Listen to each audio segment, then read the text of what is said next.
Well, what about Shepard? He's a spacer, lived aboard starships most of his life. Military service runs in the family. Both his parents were in the Navy.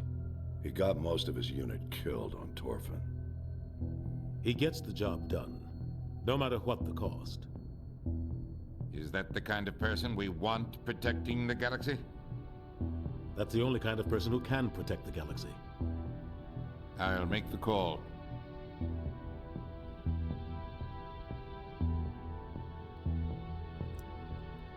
In the year 2148, explorers and Mars discovered the remains of an ancient space-faring civilization. In the decades that followed, these mysterious artifacts revealed startling new technologies enabling travel to the furthest stars. The basis for this incredible technology was a force that controlled the very fabric of space and time.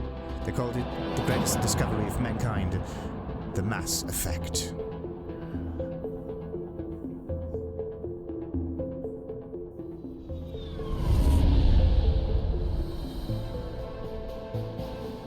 Arcturus Prime relays in range. Initiating transmission sequence. Commander?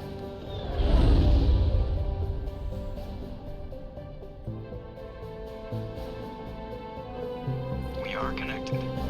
Calculating transit mass and destination. The relay is hot. Acquiring approach vector. All stations secure for transit.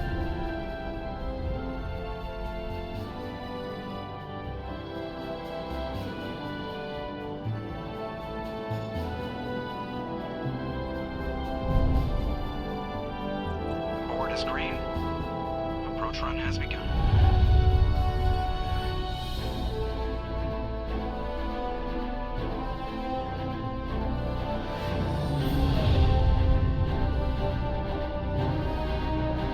Hitting the relay in 3, 2, 1.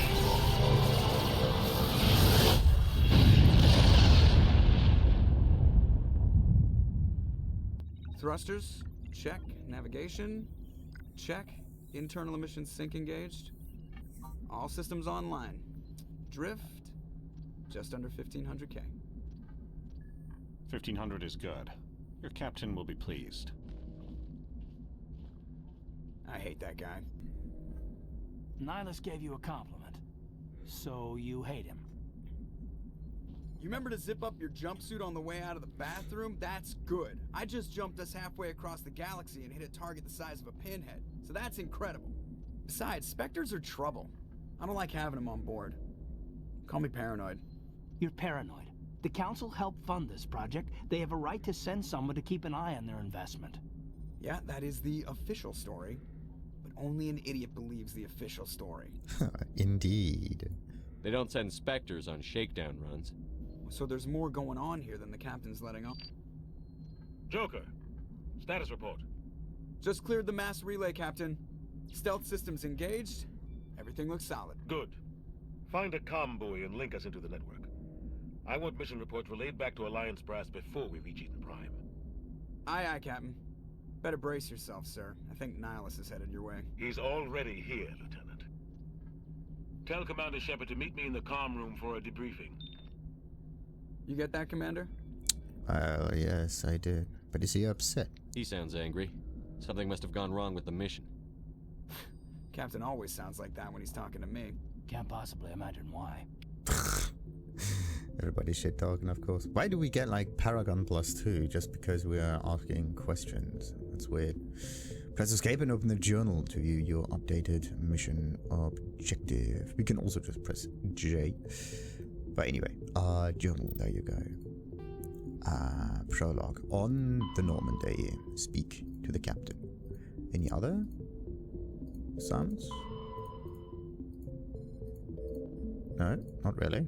Sort by anything? That's actually pretty interesting. So, what does the Codex say? Ooh. Oh, that will be... totally forgot about that thing. I actually did not really read through the Codex at all. Not one time, so why don't we just do it now?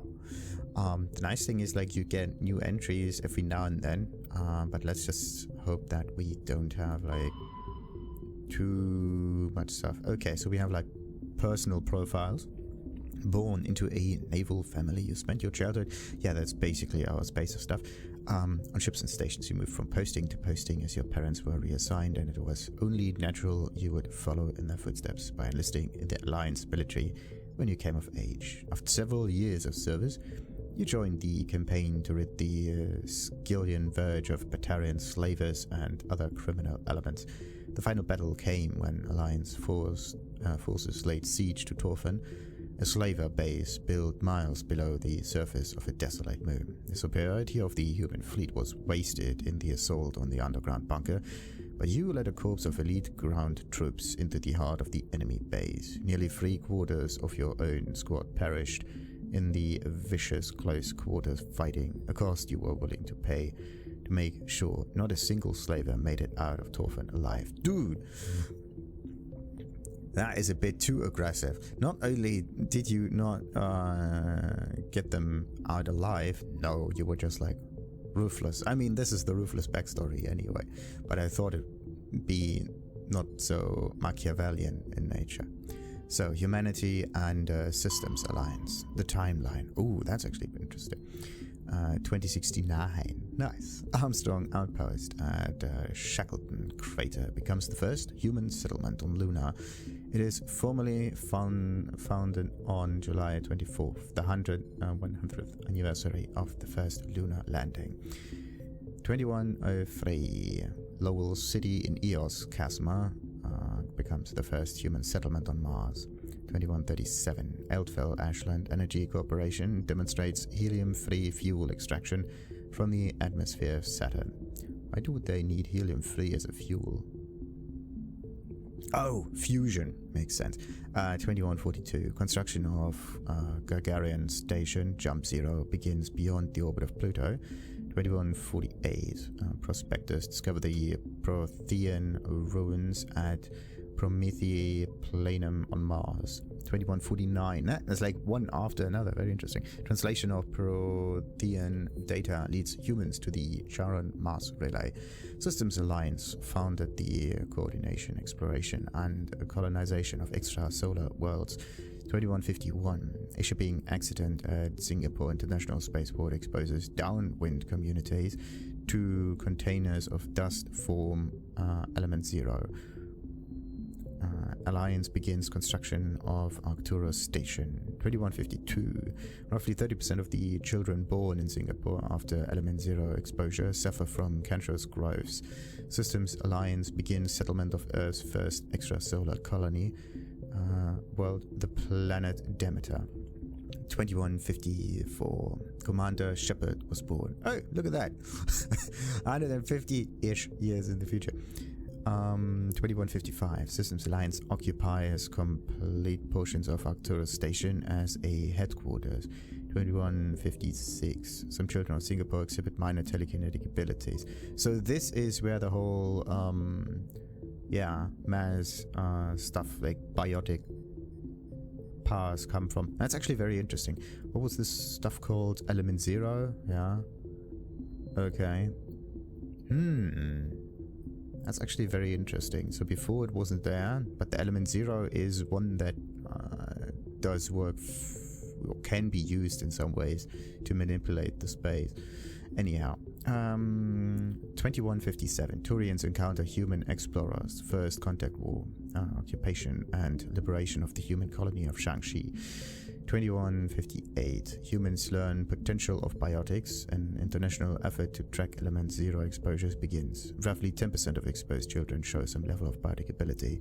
2160. Systems Alliance Parliament formed. 65. Humans established embassy on Citadel. There wasn't even a anything like explained on what the Citadel is. The Citadel is a huge space station in space with an awful lot of other aliens in it. 2170. Batarian slavers attack the Alliance colony of Mindor.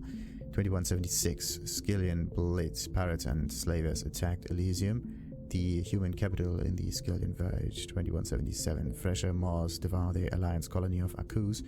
2178. In retaliation for the Skillian Blitz, an Alliance fleet wipes out an army of slavers on the moon of Torfan. and now we have 2183, the current date. A far jump in the future. Very interesting. Oh, there's like no secondary thing. Interesting. Anything else in the Codex? No. Oh, wait. Oh, I wasn't on the primary thing. Okay, aliens, council races. Roughly 1,200 years ago, the Turians were invited to join the Citadel Council to fulfill the role of galactic peacekeepers. The Turians have the largest fleet in Citadel space, and they make up the single largest portion of the Council's military forces. As their territory and influence has spread, the Turians have come to rely on the Solarians for military intelligence and the Asari for diplomacy. Despite a somewhat colonial attitude towards the rest of the galaxy, the ruling hierarchy understands they would lose more than they would gain if the other two races were ever removed. Turians come from an autocratic society that values discipline and possesses a strong sense of personal and collective honor. There is lingering animosity between Turians and humans over the First Contact War of 2157, which is known as the Relay 314 incident to the Turians. Officially, however, the two species are allies, and they enjoy civil, if cool, diplomatic relations. The Systems Alliance is an independent supranational government representing the interests of humanity as a whole. The Alliance is responsible for the governance and defense of all extrasolar colonies and stations. The Alliance grew out of the various national space programs as a matter of practicality. Sol's planets had been explored and exploited through piecemeal national efforts. The expense of colonizing entire new solar systems could not be met by any one country. With humans knowing that alien contact was inevitable, there was enough political will to jointly fund an international effort. Still, the Alliance was often disregarded by those on Earth until the First Contact War. While the national governments dithered and bickered over who should lead the effort to liberate Shanxi, the Alliance fleet struck decisively. Post-war public approval gave the Alliance the credibility to establish its own parliament and become the galactic face of humanity. Wow, so the only way to make that work is have another enemy. Great. So, and the squad screen lets you view your team's talents, including your own. Mouse over a talent or its rank to view it. Click on a talent to spend a talent point to gain a rank in it. As you gain levels, you will acquire talent points and unlock higher ranks. And of course, there's nice description. I got 3 points. Okay, now the question is, which one do we go for? And should we undo talent points? That's also a thing. Very interesting. But can you like undo everything? That would be kind of cool. I don't know if you can actually reset a character or not. Oh, look at that. We are a little bit of a renegade there. Ah, must be the Ruthless backstory. Crap. So we got ourselves abilities. Increases the force of throw to 650 newtons.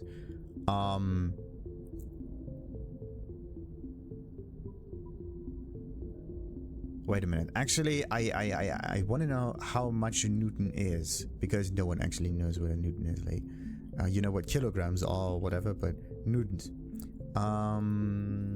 Newtons explanation. Not newton. There, force necessary to provide a mass of 1 kilogram with an acceleration of 1 meter per second So,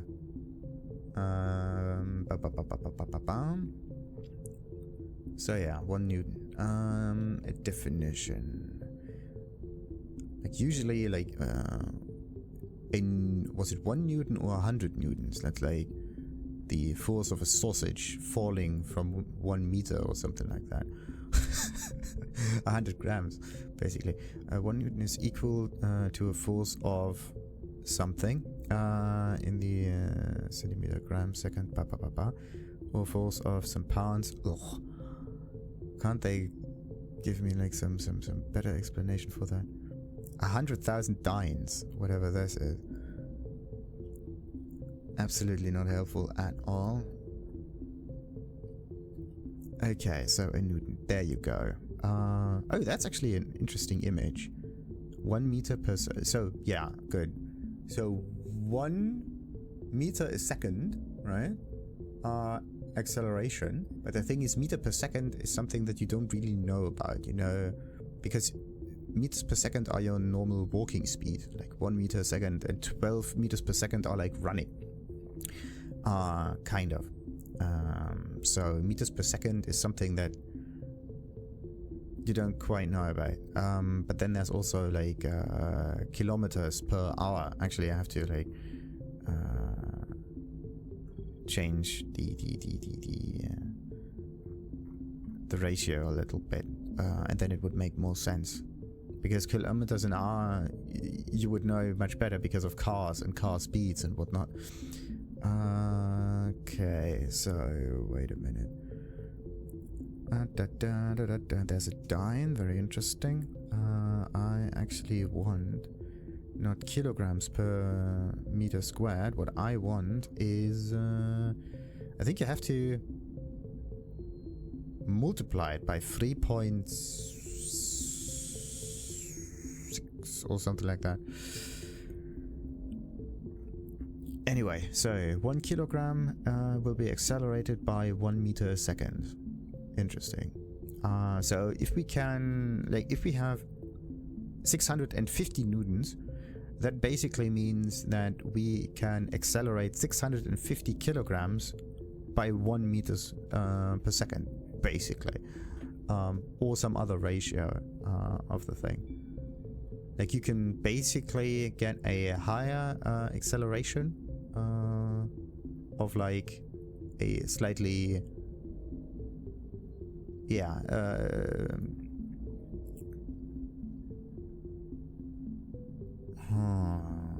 slightly smaller object, something that weighs a little bit less.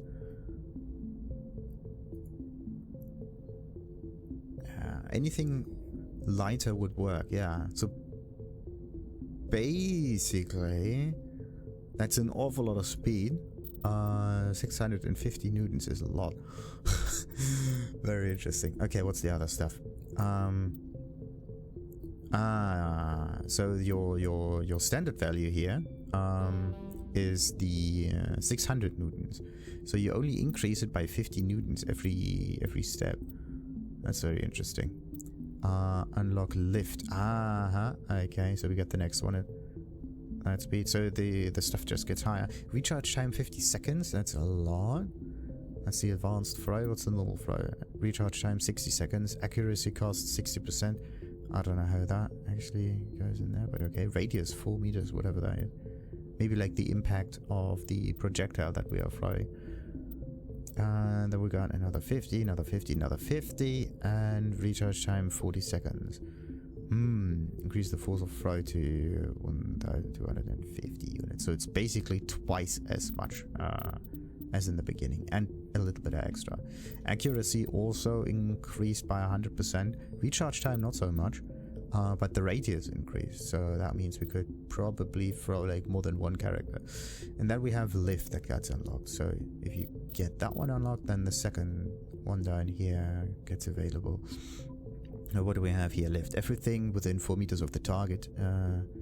Lifts everything within 4 meters of the target into the air, rendering enemies immobile and unable to attack. Drops them when it expires.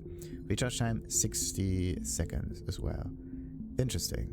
Accuracy cost 80%. The interesting bit about the whole thing is that either we could use more force, right? But the recharge time, look at that. It's only 40 seconds.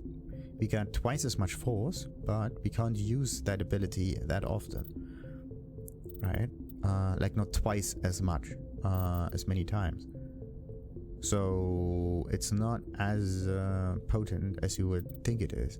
So what you actually just need, also you may not even need like advanced throw. It's nice to put an additional point in there. Oh, look at this. There's a jump from 900 to 1000. Very interesting. And this one unlocks lift. Okay, so lift is another ability. So you can basically use like throw and lift at this, yeah, one after another. And you have abilities ready every 30 seconds. This is the idea that I would follow. Okay, and then it's basically CC, crowd control. 6.4, 6.8. The increase in seconds is minimal in relation to the base value, right? let's say you start with roughly 10% or something like that, right? I mean, yeah, sure, you can get like a decent upgrade. So 50% increase in seconds is advanced lift. Increases radius to 5 meters, improves recharge time and accuracy. Also, again, the other 50 seconds. Accuracy cost 60%. I just have to figure out how accuracy cost actually goes into it. What happens if we what happens if our accuracy is extremely low? Like, do we miss all the time or not?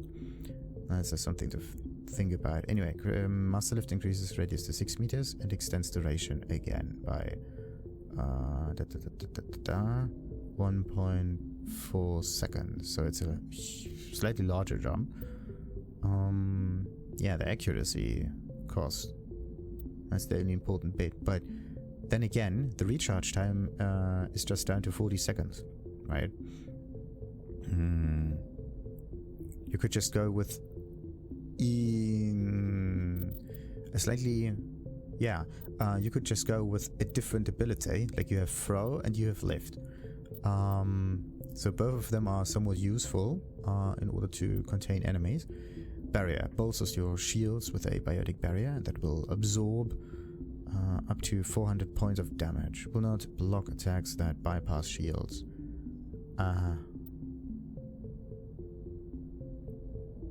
Oh no. Will not block attacks that bypass shields.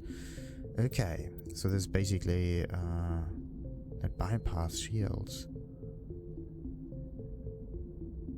More like a physical thing. Bolsters your shields with a biotic barrier that will absorb up to 400 points of damage. Will not block attacks that bypass you.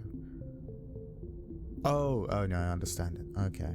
It just makes our shields stronger. Of course, anything that... Okay. Another like 5% increase. Very minimal duration changes. Alright. Unlock stasis, increases barrier duration to 12.5 seconds and shielding to 500. Okay. And advanced barrier, absorb up to 700 points of damage, improves the recharge time and accuracy, again 50 seconds, and then probably just 40 again. But in the end, just using more abilities might be better than having one strong ability. Bolsters your shields with a biotic barrier that will absorb up to 1000 points of damage. Duration, pretty decent. Okay, stasis, that one got unlocked. Makes the target unable to move or attack. It's like lift, basically. But also immune to damage, which is not so good. Squad members will not use stasis unless it is selected from the power wheel. Okay. So, makes the target... well, it kind of makes sense. You want to defeat the enemy, right? And if they are in stasis, then it's kind of iffy. It's a nice thing to take out, like, very strong characters or, like, annoying supports or whatever for a certain amount of time. But the problem that I have with it is that you can't really do damage to them. But at least they can't do much. Or maybe you can use it in a different way as well. Maybe you can use it on environments. That would be kind of cool.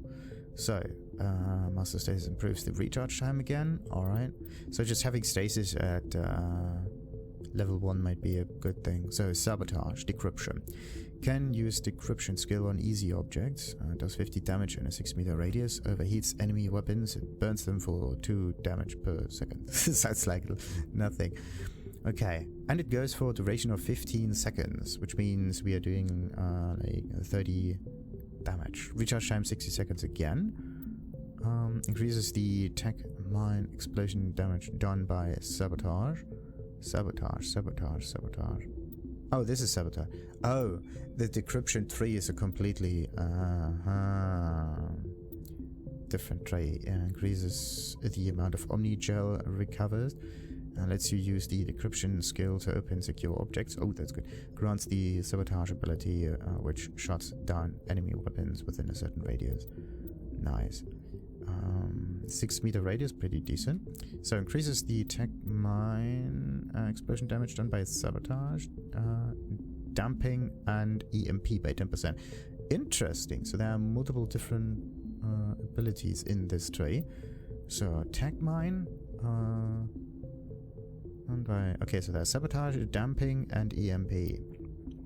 Increase the attack and explosion damage by 14%. Unlock electronics. Increase the attack explosion damage by 80%, and then we have like overload available, but okay, let's just continue with that. Attack explosion damage, and master sabotage. Can use decryption skill on hard objects, does 150 damage in a 10-meter radius. Overheats enemy weapons again. Okay, duration. Okay, for basically 100 damage. Interesting. More damage on the tech explosion. Interesting. So there's like an initial amount of damage followed by... Interesting. So the first one deals 80 damage, and the last one deals 190 damage. So the amount of damage is slightly higher, but just switching between abilities might be better than using, one slightly stronger ability. Hopefully. Can use electronic skills on easy objects. Does 50 damage in radius and 200 damage to enemy shields. Oh, so this is a shield breaker. Makes them 20% more vulnerable to damage for 10 seconds overall. Okay. But I don't know if you need shields to actually make this work. Restores 400 extra hull during vehicle repair. Oh, that's cool. So it has like an additional capability there. Electronic skill, 100 damage. So 50, 100, basically doubles everything. Also the vulnerability goes up slightly, which is also very nice. Recharge requires 50, hull increases, and that one deals even more damage. But the interesting bit, it does not double again. So there's like 50 on the start, another 50 gets added at the second stage, and another 50 here. And the other is like 200, 200, 200, and maybe 5, 30% vulnerability there, master overload. Interesting. Required decryption 4 point. Yeah, so stuff. Okay, first aid. How does that work? Increases squad healing. Restores 40 health for all wounded party members. For all. That's cool. Medigel cost 1 unit. First aid restores 50 health per use. Okay, where do I get this Medigel though? That's a question for another time. Anyway, what was that first aid? So, recharge time 20 seconds. So you can basically use this in between every time, pretty much. First aid restores 50 health per use. 50, 60, 70, 80. On increase in like 10 all the time. Unlock medicine. That's the next trade. Restores 100. For all wounded party members. And same Medigel cost. This one has a recharge time of 20 seconds, so no change there. Very nice. So it gets better and better and better, and restores 180 health for all wounded party members. This is the skill that I would say you should focus on in here, because of the way it just increases constantly. We have like 105 health, so that basically means, for now at least, with the advanced first aid, we would be enough. Yeah, in terms of power, to just max out the healing constantly. Okay, anyway, neural shock medicine. Knocks out an organic enemy for 1 second, inflicts 40 toxic damage. Recharge time 45 seconds. So, nice. Reduces the recharge time on first aid by 21% and 15%. That's actually a lot of percentage. It already starts with 15%, right? And then it increases not by another 15, but by like 7-ish something. Actually like 5. Yeah, 5, 5, 4. So this stage is actually less. 3, it gets less and less and less. Knocks out an organic enemy, dealing more damage and so on and so forth. So reduces the recharge time on first aid by 21. So recharge time is 45 seconds, right? And this one is like 33 and a little bit 45. It always says like 45 seconds for some reason. So you basically have to, I think at least, subtract the 45% time there. Anyway, Sentinel. Special training allows Sentinels to use tech and biotics more efficiently than other classes. Reduces the recharge time of tech abilities and biotic abilities. Increases damage and accuracy with pistols. Grants the marksman ability. So, Sentinel. Reduces the cooldown time of throw, lift, barrier and stasis by 3%.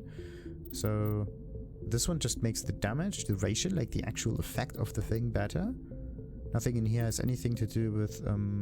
also, this one does the damage. This one is the capacity of the shield. This one increases the healing on the first aid thing. Whereas the medicine stuff is more like a times and... yeah, recharge time for it. Very interesting. Reduces the cooldown time of sabotage. Like, in order to make real good use of your abilities, you have to be... you have to put points in Sentinel and your abilities as well, right? Whereas if you are going for a heal kind of build, you can just focus on this one altogether and it just boosts itself. Very interesting.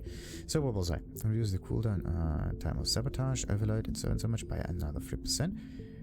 Increases pistol damage by 2, pistol accuracy by 4. Why do we need that? Reduce the cooldown time of biotic tech by 5. Okay, so the first one just tells you what abilities are... Oh, first aid gets boosted as well if you have Sentinel. Or is it? And neural shock, right? And neural shock, yeah, and neural shock. Neural shock is the one. Okay, so you have to use like the medicine thing with the toxic damage. And then you can boost the cooldown time of it dramatically, I hope. So it's like for half of it. So this ability ends up somewhere around 20-ish or something. Or like 25 seconds. Similar to... Not similar to these abilities. The other ones are somewhere around like 40 seconds all the time. So medicine is your go-to damage skill, it seems. Alright. Then increases pistol damage. So yeah, there's just pistol, and marksman. Only available when using pistols.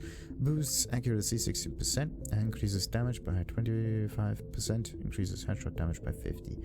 Purges weapon heat on use. The purging heat is very good. Duration 6 seconds. Recharge time 45 seconds. Basically makes your gun a little better. So it sets charm score at 1. Opens up new dialogue options. So this is your persuasion stuff. At 1, 2, and 3. Okay. Opens charm options and conversations. Decreases the cost of items in stores. Charm options in conversations will be grayed out if you do not have a high enough skill rank. New skill ranks will unlock when you become a Spectre and as you earn Paragon points. So right now we can place 3 points in Charm and just be done with it. And it seems as if the throw and decryption abilities are already unlocked. This is why they are green. So I don't necessarily need to do that. Okay, you cannot get rid of points though. Oh, you can. Do we have? We don't have a helmet yet. Interesting. No space runs then. Intimidation. Open intimidation options in conversations. Increases credits gained when selling items in store. Wait a minute. Decreases the cost of items in stores. Oh, so buying and selling. So this one here, that's actually very interesting. So there's a difference between buying and selling. So you can charm people in order to buy it cheaper off of them, right? But the reverse does not work. So it's not a bartering skill, not a pure bartering skill. It's actually split. This is interesting. Very cool. Okay, so you kind of have to think about, okay, which one would make more sense? Are you more of a buyer or more of a seller? Anyway, opens intimidate options in conversations, increases credits gained when selling items in stores. Intimidate options in conversation will be grayed out if you do not have a high enough skill rank. New skill ranks will unlock when you become a Spectre and as you earn renegade points. So depending on how we play through the game,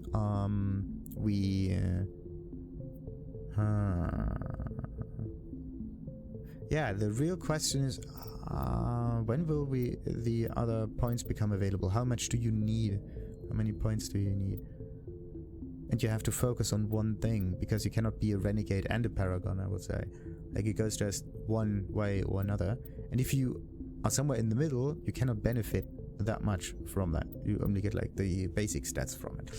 Okay, very interesting. But maybe what we could, I don't know if like Charm and Intimidate have any are like available in other characters. That's actually quite interesting. So what do we do with the other 3 points? I'm gonna give them to characters a little later, I would say. Let's just keep, hang on to them for now. And then once we have like a few of them collected, we are going to level up. Because right now, I think like 2 abilities might be enough. What else with the squad? Why do I need... it's glowing because reasons. So, quick slave complete. Can we like talk to some of those?